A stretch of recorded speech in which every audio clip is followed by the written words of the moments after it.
1.3 True Scary Christmas Horror Stories. I don't usually talk about this kind of stuff, but for some reason, whenever Christmas rolls around, I think about it more than I want to. It was supposed to be a normal holiday, nothing out of the ordinary, just family, snow, food, and those little routines you repeat every year without thinking. That year, though, something was different, and I swear it still messes with me every time I close my eyes. It started pretty simple. My family always celebrated Christmas at my grandparents' old house in the woods. It wasn't isolated, not completely, but you had to drive a good 15 minutes through quiet backroads to reach it. By the time you got there, you felt like you'd been swallowed up by trees and snow. The house itself was warm and cozy inside wooden walls, old rugs, and the smell of pine and cinnamon from my grandma's candles. But the second the sun went down, the place had a way of feeling a broken bar different, quiet in a way that wasn't peaceful, the kind of silence where you keep glancing at the windows because it feels like someone could be out there, just waiting. That first night, everything was normal. We unpacked our bags, watched a Christmas movie, and sat around the fireplace. I remember standing by the window, looking out into the yard. The snow was thick, the moon bright enough to light up the whole clearing around the house. I thought I saw movement like a shadow passing quickly between the trestles, but I brushed it off. Maybe it was just wind shaking the branches. Later that night, after everyone went to bed, I stayed up scrolling through my phone in the guest room upstairs. That's when I heard it. At first, I thought it was the old house settling, but then it came again, slow, deliberate footsteps across the porch outside. They didn't last long, maybe 5 or 6 steps, then silence. I froze, my phone screen went dark, and I just sat there in the dark listening. Nothing. A few minutes later, I convinced myself it had to be snow falling off the roof or something. Still, I got up and peeked through the curtain. The yard was empty, untouched, not even fresh footprints leading up to the porch. The next morning, I didn't mention it. I figured nobody would believe me or they'd just laugh it off. The day went fine. We decorated cookies, wrapped presents, all the usual Christmas stuff, but little things kept throwing me off. Once, I heard whispering in the hall when I was alone upstairs. Another time, the guest room door creaked open even though I knew I had shut it.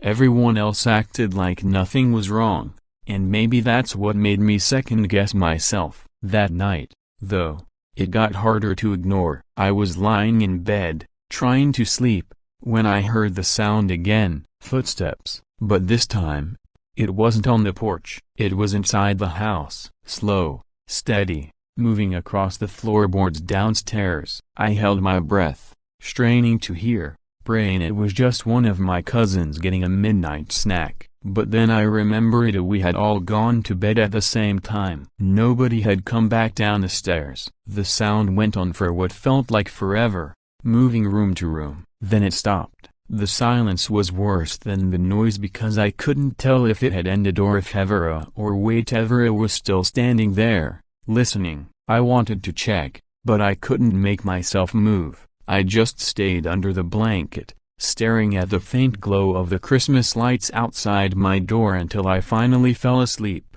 The next morning, I brought it up casually, like a joke. "Hey, did anyone sneak downstairs last night?" Everyone shook their heads. My grandma laughed and said the house creaked more in the winter. That should have been the end of it, but deep down, I knew what I'd heard. And it wasn't the house. Like, subscribe if you want me to keep sharing stuff like these. It gets worse. The second part of this happened on Christmas Eve, and I'll never forget it. We were all sitting around the living room, exchanging small gifts before the big dinner. The tree was lit up, the fireplace crackling, everything warm and picture perfect, but I couldn't relax. I kept catching myself looking toward the windows, half expecting to see someone standing outside. At one point, I went upstairs to grab my phone charger. When I opened the guest room door, I froze. The window was wide open, snow had blown in onto the rug, and the cold air made the whole room feel like the outside had crawled in. My stomach dropped because I knew I had locked that window the night before. I locked it, and now it was open. I shut it quickly, my hand shaking, and that's when I noticed something else. My duffel bag, the one I'd left zipped up by the wall, was half open, clothes spilled out like someone had been going through it. I checked for my wallet,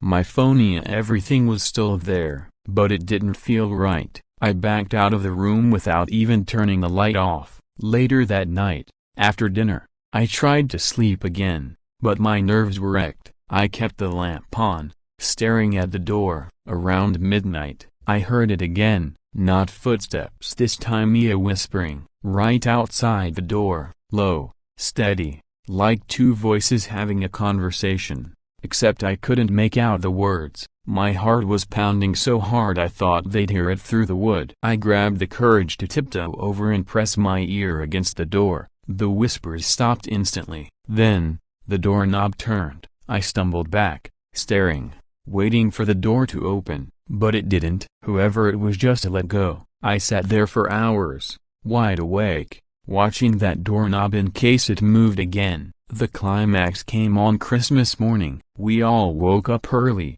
like always, to open presents, but when we went downstairs, the front door was standing wide open. Snow had blown in across the carpet, and right there on the porch were fresh footprints, bare feet, in the snow. They led up to the door, then back down the steps, disappearing into the woods. Nobody admitted to opening the door, nobody owned up to leaving it unlocked. My grandpa swore he locked it before bed, and I believe him. We never figured out who or what had come into that house, but I'll never forget those footprints. No shoes, no socks, just bare feet walking through the snow like it didn't matter. I didn't stay the night after that. I begged my parents to leave early, and we did. To this day, I can't stand the thought of being back in that house during winter. Every Christmas, no matter where I am, I still find myself checking the locks 3 or 4 times before going to bed. Like, subscribe if you want more, because trust me,